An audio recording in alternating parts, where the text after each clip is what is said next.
I don't mean to alarm you, but I think that the bolt action tank meta is here.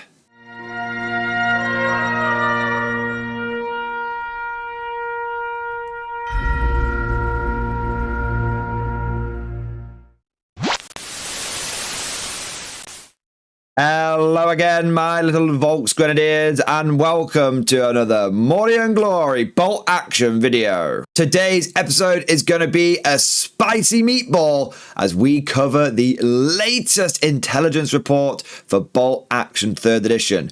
Warlord Games has been kind enough to share with us some very significant details about how vehicles and tanks and all things wheeled and tracked are going to work in the new edition of bolt action. And all I can say is the age of the infantryman is over. The age of the tank has begun. And so, with that bold statement made, let's mount up, roll out, and drive right into today's episode. Good news, everyone! Warlord Games is now an official sponsor of the Mordian Glory channel. Warlord Games are the creators of the fantastic World War II game system Bolt Action, along with many other incredible tabletop games. And they have been kind enough to give the Mordian Glory channel an affiliate link. If you follow that link down in the description below, not only can you get your hands on some truly awesome models, but you will also be supporting the channel.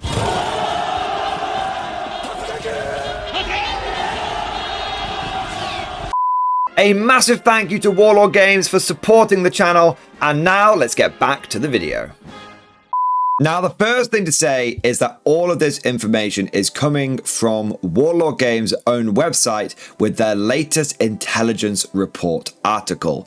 I'm going to be going through the article, covering all of the information that is contained therein and adding my own analysis and thoughts. But if you want to go through the article at your own leisure, I'll make sure there's a link to it down in the description below. But with that said, now let's get into this thing. So the first thing that Warlord Games says is that they have been polling their online community to find out what we want to know about for the upcoming edition, and vehicles have won by a big margin. So that is why they're covering it. First thing to say is it's awesome that Warlord Games is engaging with the community so actively, and I am not surprised that vehicles are a particularly hot topic, because despite the fact that bolt action traditionally has very much been an infantryman's game, everyone's favorite models, the things they love building and painting, things that look cool rolling around the battlefield, are tanks and vehicles. Now, we have already had a little bit of information about vehicles. We've seen that their machine guns work a little bit differently, with them now getting half the number of shots of infantry machine guns. Warlord Games has done this because it's to represent that coaxial machine guns and stuff weren't really used to like size down ranks of infantry, but were more done to put a few shots on target, follow my tracer to make the main gun a little bit more accurate. And we've also had some information regarding how anti-tank guns are going to work, and that's for both anti-tank gun teams and also anti-tank guns on vehicles, and how they get a +1 to hit modifier when shooting at enemy vehicles. Now, before we even get into the main meat and potatoes of this article, you can see the picture that is beginning to build up around tanks. They're not going to be dominating infantry as much anymore. Tanks aren't going to be cutting down infantry with machine guns. Instead, they're going to be better at engaging in tank-on-tank warfare. Now, of course, we're talking about tanks equipped with anti-tank guns right now. It could be very, very different for those equipped with howitzers, but it definitely feels like we're going to be seeing more tank duels going on in the game. Now, that's just my personal theory upon putting this information together from the different articles, but as we go through the information we have today, you'll see more evidence that this is the direction that the game seems to be going in. So now, let's take a look at how vehicles and damage is going to work. So the first thing that Warlord covers is soft-skinned vehicles, and they clarify something that I think a lot of people have been getting wrong in 2nd edition, and something they have made absolutely abundantly clear for 3rd edition, and that is how damage versus soft-skinned vehicles work. So in 2nd edition, there were a lot of people, and I know everyone from casual players to tournament organizers, that thought if you shot a soft-skinned vehicle, something that has a damage value of a 6+, when you roll that 6, you still need to then roll on the vehicle damage table. And this led to some pretty insane moments when you could have a Tiger, but a super heavy anti-tank gun into like a Jeep or a truck, easily penetrate it, and then just end up stunning it because it rolled on the vehicle damage table. It turns out that was not correct. It turns out that absolutely, when you are rolling to wound soft-skinned vehicles, it's just like rolling to wound a big infantryman, essentially. If you are a soft-skinned vehicle, there's no need to roll on any vehicle damage tables. You just need to roll that 1/6 to kill the vehicle. And Warlord Games sort of goes on to explain how this actually just makes sense, because these things aren't bulletproof. They're typically made of sheet metal and canvas, and it was not only possible, but actually entirely effective and a good tactic to just riddle these things with as many bullets as possible to try and knock out a driver or try to just do some kind of damage to them. And so essentially you can now machine gun down, small arms down your soft-skinned vehicles. That's how it always should have been. I think that's how it was in 2nd edition, but there was a lot of confusion about it. That has now been 100% clarified. And in my opinion, that is awesome. That's exactly how it should be. It never made sense to me how you had to try and like put insane amounts of firepower into soft-skinned vehicles when they're literally just many of them just like open topped and all this kind of crazy stuff. So soft-skinned vehicles are very, very fragile, and that has been confirmed now. But of course, soft-skinned vehicles are not what gets us really going. I mean, some people might have a weird love affair with an Opel Blitzstruck, but for me, it's all about them armored vehicles, all about the tanks. And Warlord Games has revealed, they have unveiled, that there is still going to be the vehicle damage chart. Except for now, there's not one, there are two. Vehicle damage has almost been completely reworked, especially for superficial damage, aka glancing hits. For those of you unfamiliar with bolt action, vehicles don't have wounds and they can't be damaged by anything. You can't just shoot a rifle at a tank and expect to damage it. You need something with a bit of punch. And rather than, chipping the wounds off, instead you have vehicle damage. And this damage builds up and it represents all the little things that might get knocked out from a vehicle first before the vehicle itself is destroyed. And there are essentially two kinds of damage. You have got superficial damage, like I said, they're also known as glancing hits, and you have also got full damage, what is also known as a penetrating hit. Glancing hit means that you have matched the armor value of the vehicle, but you've not beaten it. A penetrating hit is when you have put a shot through the armor, you've fully cracked the armor, and you have done some significant damage to that vehicle. And essentially, you have beaten its armor value. So a good example of this from 2nd edition, and I say 2nd edition because obviously penetration values may change a little bit with 3rd edition, but a good example of 2nd edition is if I have a light tank which has a damage value of 8+, an armor value of 8+. That means on the dice, I have to roll an 8 or more. The D6 dice can't roll an 8. So this is where the penetration modifiers come in. If you have a light anti-tank gun, for example, which has pen +4, aka you get to add +4 to the dice roll, if I was to roll a 3 on my d6, 3 + 4 would equal 7, I've not damaged the enemy vehicle because its damage value is 8+. If I roll a 4 on my dice, I've rolled a 4, my pen +4 means I've rolled an 8 in total. This would mean I had done a glancing hit. I had done superficial damage. because I have matched the armor value. And if I rolled a 5, then my 5 would add +4 from the anti-tank gun's pen +4 value, and that would be a 9. That would exceed the damage value of the tank, which is 8, so I've exceeded it with a 9, and then I would have done full damage. I would have done a penetrating hit. And it's really, really cool, this mechanic, because it kind of shows how like small arms fire shouldn't be able to damage armored vehicles. The whole point of armored vehicles is that they're there to protect you from small arms fire, and that you need increasingly bigger and more powerful guns to deal with increasingly thicker armor. Now, in the past, in 2nd edition, there was just one vehicle damage table, and essentially, depending on whether you did superficial damage or you did full damage, you would essentially get a modifier to that table. Now, they have split them out, and like I said, there are now 2 separate tables.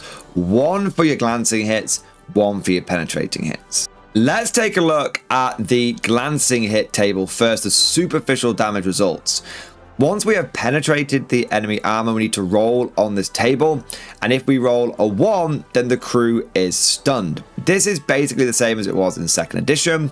The vehicle takes an additional pin marker, and you place a down order dice next to the vehicle if it does not have one yet, or you change its current order dice to a down, and it is halted and it cannot take further action this turn. Further crew stun results in the same turn simply add an additional pin marker to the vehicle. Now, it might sound like if you just keep rolling 1s that you're just going to stun the vehicle up and it could not really do any damage to it. But bear in mind that you're going to get a pin marker for hitting the vehicle, and then a pin marker for crew stunned. And then if you get another crew stunned, that's another pin marker for hitting the enemy vehicle with a second weapon, and then another pin marker for crew stunned. So these things could really, really build up. And if you are able to just pin a vehicle up, that could definitely start making it less likely to do as it's told. And it's going to be, it only matters if it's got 1 pin on it, but even with just 1 extra pin, it's going to make a difference for how effectively it shoots because of how the new to hit table works. But if we roll a 2, we get steering compromise. This is a brand new addition to the superficial damage table. Add 1 additional pin mark to the vehicle. The vehicle can make 1 less pivot when moving, i.e. only 1 pivot at advanced speed and no pivots at all at a run speed. A second steering compromise result means the vehicle cannot pivot anymore, and any further steering compromise results counts as an immobilized result. Now, this is really, really cool because unlike crew stunned, which is only temporary, this is a permanent debuff to the vehicle. So if you get a steering compromise result, it means that for the rest of the game, your vehicle can make 1 less pivot. What's interesting here is we've got some hints at how vehicle movement is going to have changed. In older editions, a tracked vehicle got 1 pivot and a wheeled vehicle got 2 pivots. That was the advantage of being a wheeled vehicle. Now it seems like all vehicles get 2 pivots if they move at advanced speed, and you get 1 pivot if you go at a run speed. That is a big change. Bringing all the vehicles together in movement is going to be good. We may see that there actually is some additional pivots for like wheeled vehicles and stuff like that. But from what we can see right now, the way that pivots work has been significantly changed. So if you get 1 of these steering compromised, it means that for the rest of the game, you get 1 less pivot. If you get 2 steering compromise, it means you cannot pivot at all. That means that your vehicle is stuck going in 1 direction. That is wild, man. That is absolutely wild, and I love it. This is going to make vehicles with turrets be much, much more valuable. Because the worst thing that could happen is you have a vehicle which has got like a forward mounted like casemate style weapon, and it just happens to get a couple of steering compromise results, and it's just stuck. It can't pivot, it can't do anything. It's basically soft locked out of the game. Whereas if you get steering compromised and you've got a turret, even if you're stuck facing one direction, you can at least turn your turret and still put fire on the enemy. Now, if you are unlucky enough to get 3 steering compromise results, you become immobilized. We'll get to that in a little bit. The next result is a 3 on the damage table, and that is turret jammed. Now, this used to be a weird pseudo damage that kind of happened to a vehicle if you hurt it in 2nd edition. You had to roll on the vehicle damage table, and then sometimes this would result in you having to roll outside the vehicle damage table for a turret jam. Now, they've got rid of all of that. They've kept it simple. You were damaging the vehicle, now the turret jam is in the table. How it works is you add 1 additional pin marker to the vehicle, and in addition, the turret is immediately jammed in the arc of sight where the closest visible enemy unit lies, or in the forward arc if no enemy units are visible. Weapons mounted on that turret will only be able to engage targets in that arc for the rest of the game. Make a note of this or place a suitable counter to indicate it. If the damage is caused by an assault, the turret is jammed in the arc that the majority of the assaulting models have come from. If a vehicle with multiple turret jams suffers this result, first randomly determine which turret is affected and then apply the effect to that turret only. If this vehicle has no turret, treat this result as steering compromised instead. Now, I really like that turret jam is in the vehicle damage table, but I'm not sure I like everything about this. It feels kind of weird that the turret isn't just jammed in the position that it's currently in. It feels like it's a old Acme cartoon where like the tank suffers a hit and the turret like spins around and then like jams in a random direction. I don't know, it feels kind of silly. Why would the turret jam in the arc where the visible closest enemy unit is?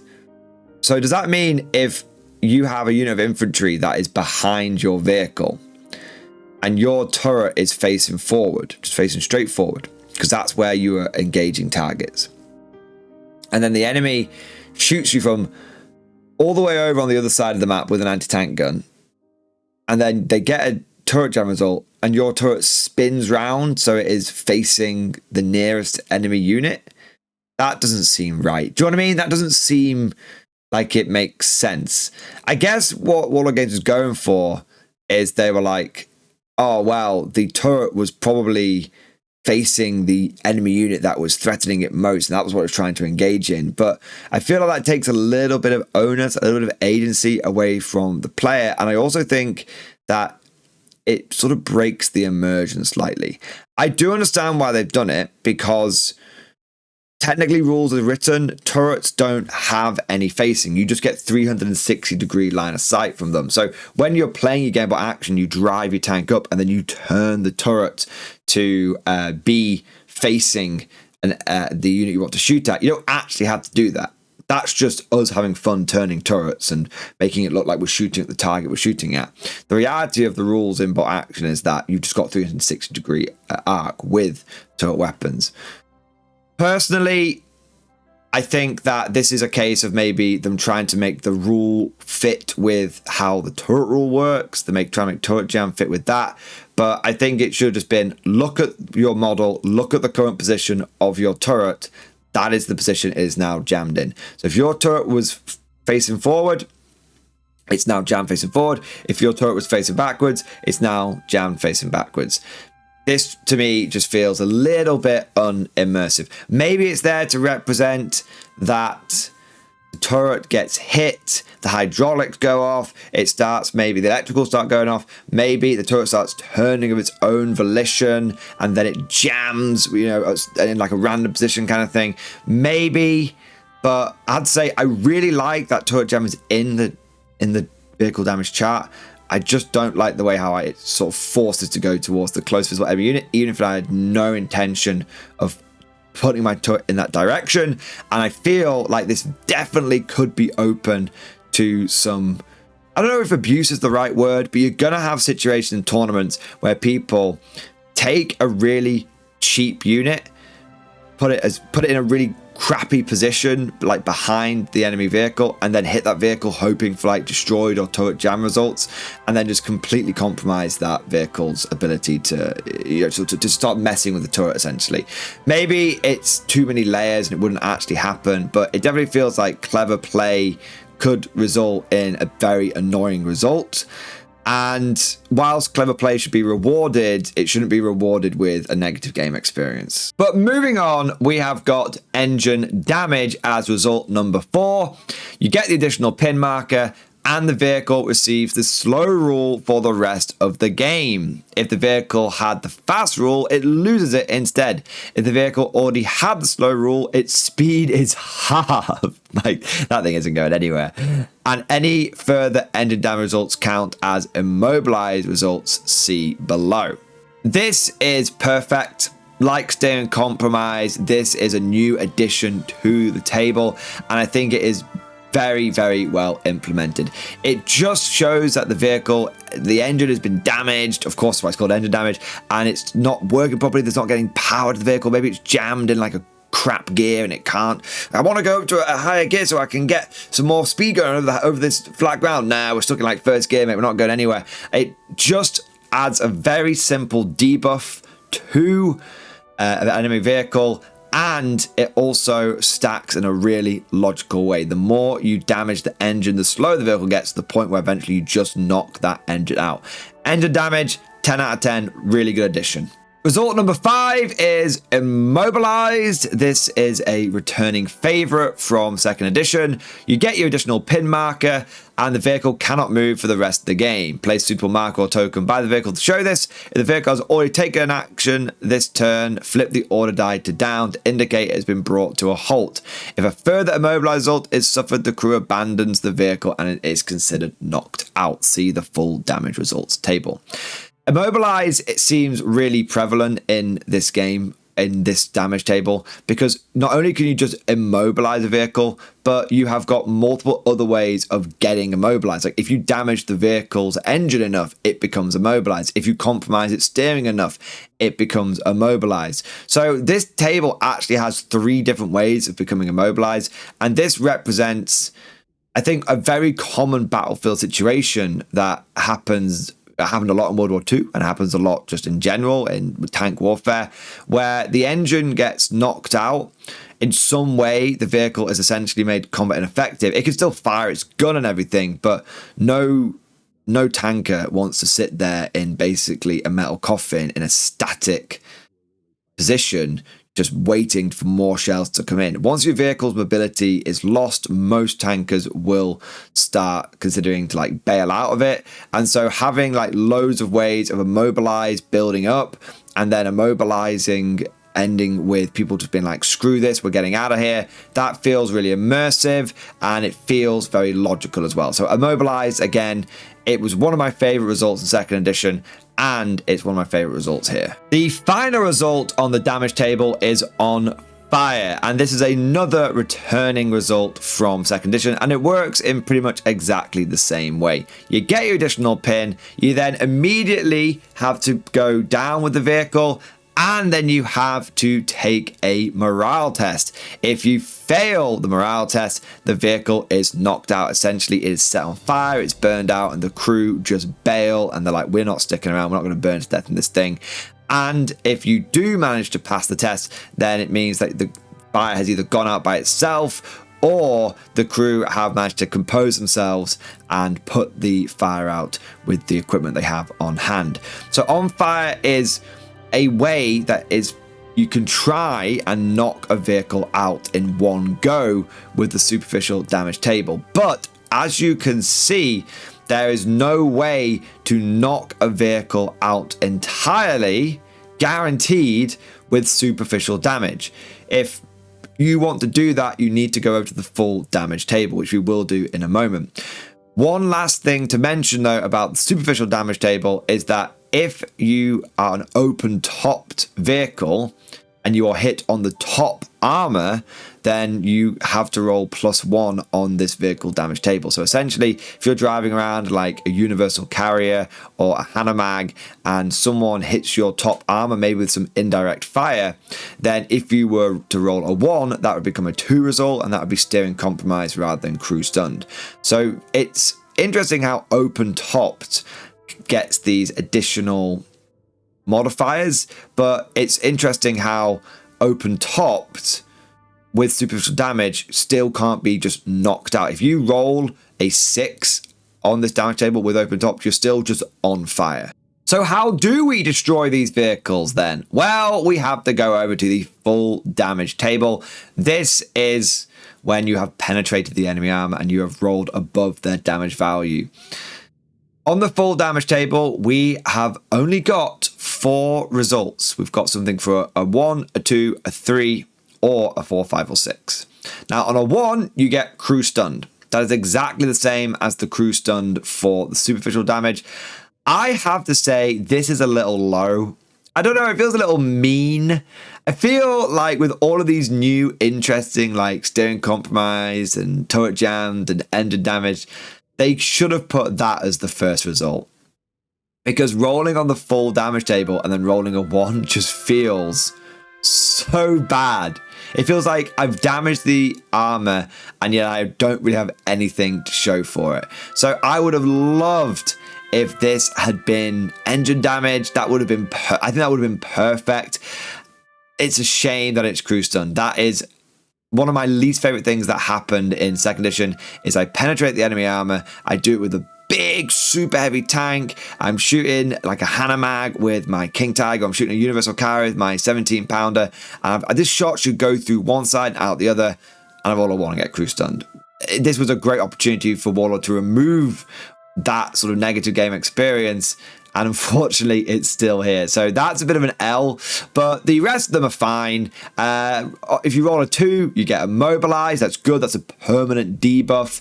If you get a 3, the vehicle is set on fire. And then if you roll a 4, 5, or 6, the vehicle is knocked out, is destroyed, and it becomes a wreck. And again, if the vehicle that you're shooting at has open topped and you hit the top armor, you get +1 to this table. So if you were to roll a 3 on this table and against the top armor of an open topped vehicle, then that would actually become a 4 and it would get knocked out. One little thing that I did notice about the full damage table is that there now seems to be official rules for wrecks. So in previous games of bolt action, it was kind of up to the players whether you wanted to leave the vehicle on the table or not. Some people, when a vehicle was destroyed, they would be like, okay, we'll just take that off, we're not going to use it anymore. Some people would leave the vehicle on the table and say it was a wreck, and then it would get the benefit of like light cover or heavy cover for like hiding behind it. I'll be interested to know if that's the same situation in 3rd edition, or if there are going to be rules for wrecks and exactly how they work. It'd be cool to see them become a little bit of light cover. Overall, though, I am really happy with the new vehicle damage tables. The new superficial damage one has got loads of really, really cool results, and the full damage table is still that squeaky bum time. It's still that scary situation where on a 4+, your vehicle just gets popped, which is such an iconic part of games like Bot Action, where you can absolutely take a vehicle out in one go, no matter its size, with a proper shot or maybe just a lucky shot as well. But wait! There's more, because Warlord Games has revealed to us the transport vehicle rules, and there has been a big change. That change is to do with enemy proximity. How it used to work is at the end of a turn, if your transport, for whatever reason, was closer to enemy units than to friendly units, and it was empty, there was no one inside, then the transport was destroyed. Regardless of whether it was a Jeep or a big half-track, it was destroyed. And this was to represent that essentially that this is before the times of IFVs, of infantry fighting vehicles. The doctrine in World War II generally was to drive up, jump out, and drive away. Everything was a battle tactic. And this is because it was before the time of IFVs, infantry fighting vehicles. Pretty much everything was about taxi. It would drive up, the guys would get out, and the vehicle would drive away and go and get more guys. Or it would collect wounded and drive away. So the moment that the vehicle started getting threatened, it would just essentially drive off the battlefield. Now, what's changed is that still applies to soft-skinned empty transports, trucks and jeeps. That still applies to that. But if you are an empty armored transport or towed vehicle, then you roll a morale check if you are in that situation where the enemy is closer than the friendlies. And if you pass your morale check, you stick around. That is a very big change and a huge boost to things like half tracks. And one of the biggest complaints, one of the biggest issues that people had with half tracks in 2nd edition was that they were too expensive and they were often too easy to knock out just by this enemy proximity thing. By fixing that, Warlord Games has clearly acknowledged and identified one of the weaknesses in the old edition, and they've done a really simple solution to try and fix it. I really like this change. It answers a big problem. It's a good solution, and I am very much looking forward to busting out my universal carriers for the Brits and busting out my half tracks for my Germans.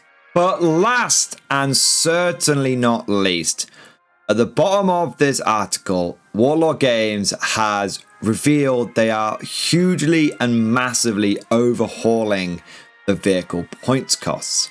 One of the things that they regularly got feedback on in the previous edition was that certain vehicles just cost too many points to be regularly fielded, especially the big ones. And I absolutely agree with this sentiment.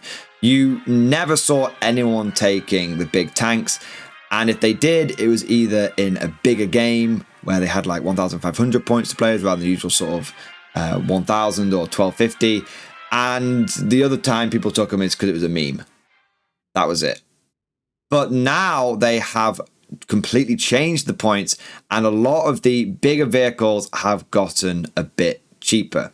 Now, there's still a big outlay, but the example that they've given is the veteran King Tiger has come down from 666 points, which is a brilliant points cost, to a modest 528 points. That is a reduction of 138 points.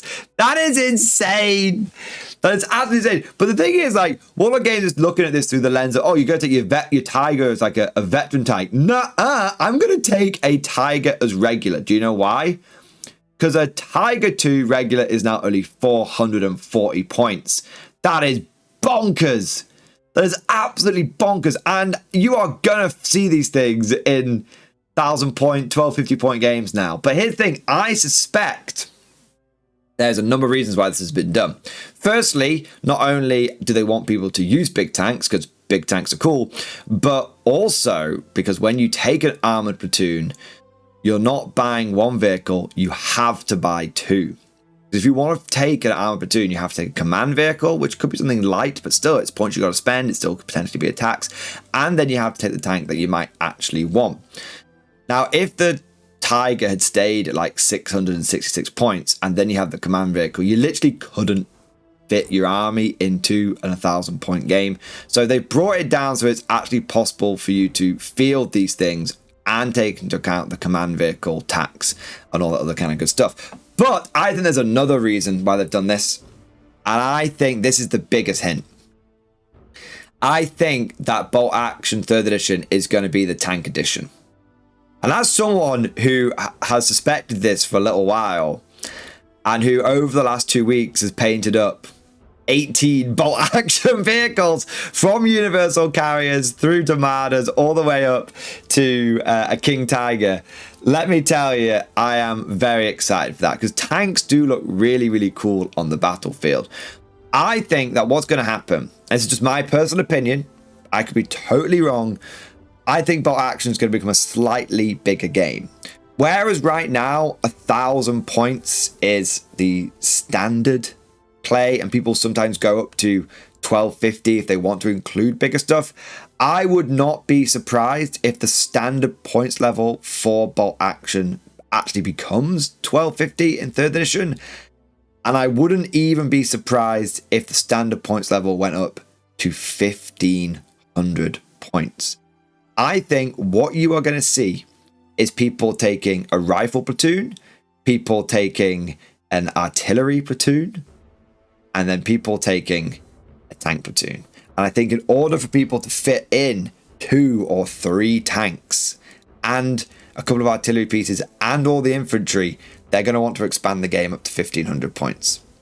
I don't think it will be an uncommon sight now to be walking down the game club, seeing a game of bolt action taking place, looking over and not seeing 1 tank and maybe 1 armored car. I think you would look over and you would see 2 or 3 tanks. You're going to see like a command half track, Panzer 3, Panzer 4 in there. You're going to see 2 or 3 half tracks rocking around. I think vehicles are going to become much, much more prevalent, much, much more common. And I think, like I said, the age of the infantryman is over. I don't think bolt action is going to be the infantryman's game anymore. I think infantry are going to be very, very important. Don't get me wrong. But I think that this edition is going to be all about the big iron cast metal bitches. It is going to be about the tanks. But of course, all of this is just like my opinion, man. Let me know what you think down in the comment section below. Do you think that tanks are going to become more common? And if so, is that something you're excited for, that you're positive about? Or do you think that bolt action should remain a more infantry-focused game? And what do you think that the new standard point size, the new standard game size is going to be in the face of this information? Is it going to stay the same or is it going to change? If you enjoyed today's video, please go ahead and smash that like button. It makes such a difference with boosting the video with the YouTube algorithm, and it's one of the best ways you can support the channel. And also, I want to say a massive thank you if you go ahead and click that subscribe button as well. Would you like to know more? If so, then please consider becoming a channel member or patron. By supporting the channel, not only will you be doing your part, but you'll also be helping me create more content for your viewing pleasure and unlocking a whole host of perks. You get everything from a badge next to your name, custom emojis, but the big one is access to the Mordian Glory Discord server, an online community with almost 2,500 active members. It's always popping off in the MG Discord. We've got channels for army lists, hobbying, tactics, stories, and even a pretty spicy meme section as well. For all you greenhorns that wanted to see the Mordian glory hole, today is your lucky day.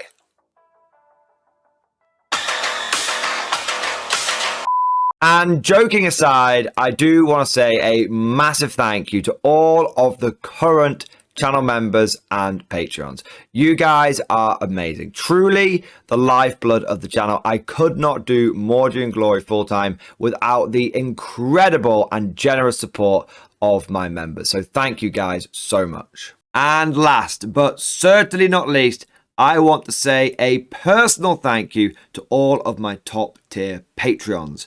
These are the War Masters, the people who have truly gone above and beyond the call of duty.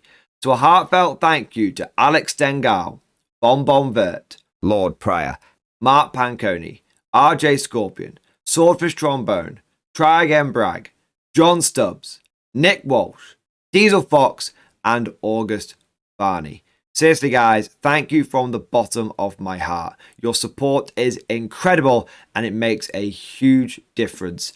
Thank you so much. That's all for now. Hope you've all enjoyed today's video. And of course, as always, I'll see you guys next time.